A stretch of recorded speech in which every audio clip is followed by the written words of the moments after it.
বাংলাদেশ জাতীয়তাবাদী দল যে প্রাথমিক মনোনয়ন দিয়েছে সেটা মেলান্দ মাদারগঞ্জবাসীর আশা আকাঙ্ক্ষার প্রতিফলন ঘটেনি।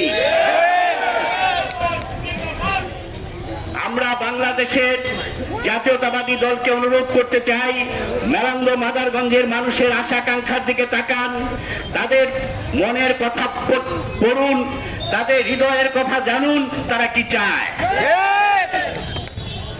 এবং আমি গত 1 তারিখে বাংলাদেশ জাতীয়তাবাদী দলের কাছে প্রার্থিতা চেয়েছি।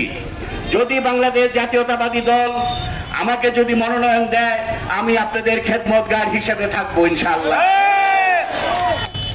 আপনারা এই প্রশ্ন আসতে পারে যে আমরা যদি থাকি তাহলে কিভাবে কি হবে।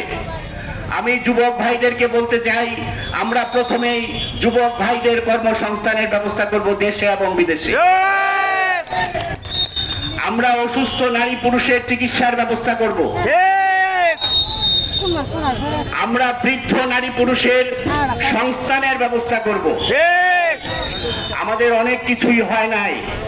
আপনারা জানেন এখানে সাদিবাতি ভেঙে যাচ্ছে, মাদারগঞ্জের পাকরোল ভেঙে যাচ্ছে। আমরা এই ভাঙ্গার ব্যাপারে প্রাথমিক ব্যবস্থা নিয়েছি, আমরা পার্মানেন্ট ব্যবস্থা নেওয়া প্রক্রিয়াধীন আছে। আমাদের যে সড়ক আছে, এই যে দেওয়ানগঞ্জ থেকে জামালপুর হয়ে টাঙ্গাইল এবং ময়মনসিংহে প্রায় দিনই এখানে অ্যাক্সিডেন্ট ঘটে। আমরা ওই সড়কের আমরা একটা সাইড সড়ক আমরা নির্মাণ করার জন্য সরকারের কাছে দাবি জানাবো, এবং আমরা যদি আসি তাহলে ওই সড়ক নির্মাণ হবে ইনশাআল্লাহ। এবং তাহলে অ্যাক্সিডেন্টের মাত্রা অনেক কমে যাবে। আপনারা আসছেন, আপনারা মিছিলে অংশগ্রহণ করেছেন। আমি এই মা বোনদের কাছে, ভাইদের কাছে, যারা অনেক দূর দূরান্ত থেকে আপনারা এসেছেন, আপনাদের কাছে আমার কৃতজ্ঞতা শেষ নাই। এই কৃতজ্ঞতা ভাষা দিয়ে বলা যাবে না, এই কৃতজ্ঞতা হৃদয় দিয়ে, আত্মা দিয়ে উপলব্ধি করতে হয়। আমি আপনাদের কাছে মানে হৃদয়ের অন্তরের অন্তঃস্থল থেকে কৃতজ্ঞ। আমার যদি কিছু করার থাকে, আপনারা সার্বক্ষণিক ভাবে আমার সাথে যোগাযোগ করবেন, সার্বক্ষণিক ভাবে, দিনে রাতে সকালে সন্ধ্যায় যখন আপনাদের মনে হয় আপনারা আমার সাথে যোগাযোগ করবেন। আমরা সম্মিলিত ভাবে মেলান্দ মাদারগঞ্জের সমস্যা আমরা সমাধান করব। আমরা মানুষের আশা আকাঙ্ক্ষার সাথে মিল রেখে মানুষ যা চায় আমরা ওই রকম ভাবেই আমাদের উন্নয়নের কাজ হবে, ওই রকম ভাবেই আমাদের নীতি নির্ধারণের কাজ হবে। মানুষের চাওয়ার বাইরে কোনো নীতি নির্ধারণ হতে পারে না। মানুষ চাবে ওইটাই নীতি, মানুষ চাবে ওইভাবেই নীতি নির্ধারণ হবে। আর আপনাদেরকে আমি কষ্ট দিব না, আপনারা অনেক কষ্ট করে অনেক দূর থেকে এসেছেন, আপনারা মিছিল করেছেন, এখানে আরো অনেকে আছেন। আমি সকলকে সাধুবাদ জানাই, ধন্যবাদ জানাই, কৃতজ্ঞতা জানাই। আমি আপনাদেরকে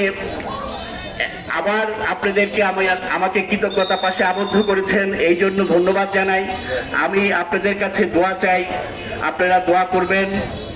আমি আপনাদের সমর্থন চাই। আপনারা যদি সমর্থন করেন তাহলে বাংলাদেশ জাতীয়তাবাদী দল আমাকে মনোনীত করবে। আপনাদের সমর্থনের উপরে নির্ভর করবে বাংলাদেশ জাতীয়তাবাদী দল আমাকে মনোনয়ন দিবে কি দিবে না। আমি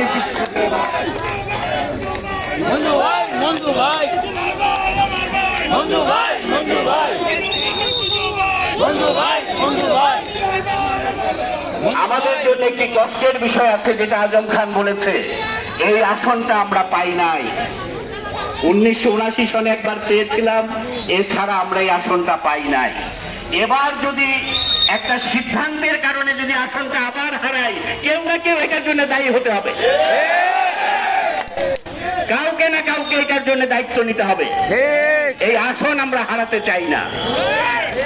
এই আসন যদি আমরা পুনরুদ্ধার করতে চাই তাহলে মনোনয়নের সিদ্ধান্ত পরিবর্তন করতে হবে।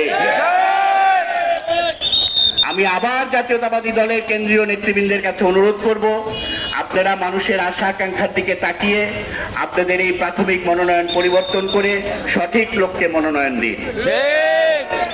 আমিও মনোনয়ন চেয়েছি, আমি আপনাদের কাছে দোয়া চাই।